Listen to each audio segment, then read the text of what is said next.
ASI Amir Hossain এবং constable সুজনকে সাময়িক বরখাস্ত করা হয়। ঢাকা বিশ্ববিদ্যালয়ে কোটা বিরোধী আন্দোলনকারী ছাত্রদের সাথে যে ঘটনা ঘটে সেই ঘটনায় আবু সাঈদ নিহত হয়, বিশ্ববিদ্যালয়ে ব্যাপক ধ্বংসযজ্ঞ চালানো হয়, বিশ্ববিদ্যালয়ের ভিসিকে অবরুদ্ধ করা হয়, অগ্নিসংযোগ করা হয় এবং অনেক ধরনের নাশকতামূলক ঘটনা ঘটে।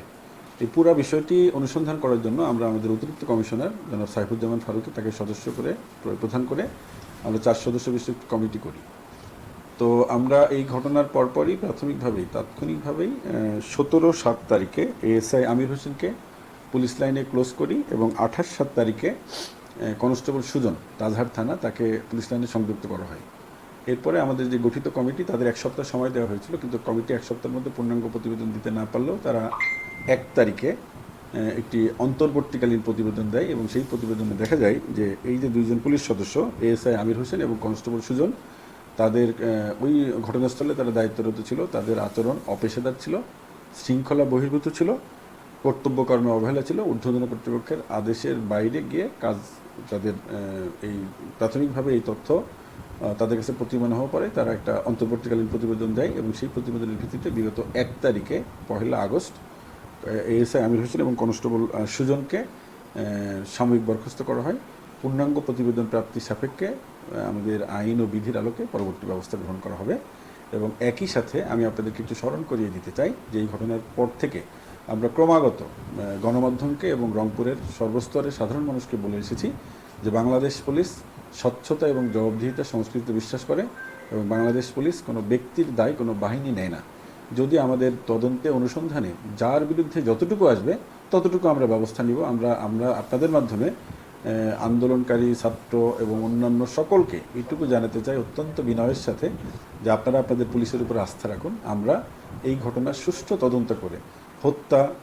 যারা হত্যার সাথে জড়িত তাদেরকে সেই বিচার হবে, যারা নাশকতার সাথে জড়িত, অগ্নিসংযোগের সাথে জড়িত, পুলিশকে পুড়িয়ে মারার ষড়যন্ত্রের সাথে জড়িত, যারা হাসপাতালে, ক্লিনিকে, ব্যাংকে, মুক্তিযোদ্ধা সংসদের ভবনে, বিভিন্ন রাজনৈতিক দলের কার্যালয়ে, সরকারি বেসরকারি ভবনে অগ্নিসংযোগের জন্য বা নাশকতার জন্য যারা দায়ী তাদেরকেও আমরা খুঁজে বের করার চেষ্টা করেছি। এবং আপনারা সকলেই দেখেছেন যে আমরা ঘটনার পর থেকেই অত্যন্ত পেশাদারিত্বের সাথে, ধৈর্য এবং সহনশীলতার সাথে দায়ী ব্যক্তিদেরকে প্রথমে চিহ্নিত করেছি এবং সেই চিহ্নিত করার ক্ষেত্রে আমি অত্যন্ত কৃতজ্ঞতার সাথে রংপুরে কর্তব্যরত সকল গণমাধ্যম কর্মীদেরকে ধন্যবাদ দিতে চাই যে তারা আমাদেরকে সর্বতোভাবে হেল্প করেছেন। রংপুরের সর্বস্তরের সাধারণ শান্তিপ্রিয় মানুষ তারা আমাদেরকে হেল্প করেছেন। আমরা প্রচুর ফুটেজ পেয়েছি, বিভিন্ন জায়গা থেকে সিসিটিভি ফুটেজ সংগ্রহ করেছি এবং অন্যান্য সূত্রে প্রাপ্ত তথ্যের ভিত্তিতে আমরা গ্রেফতার অভিযান পরিচালনা করছি এবং এই গ্রেফতার করতে গিয়ে আমরা যাতে কোনো সাধারণ মানুষ হয়রানির শিকার না হয় সে বিষয়টি সকলের সচেষ্ট আছি।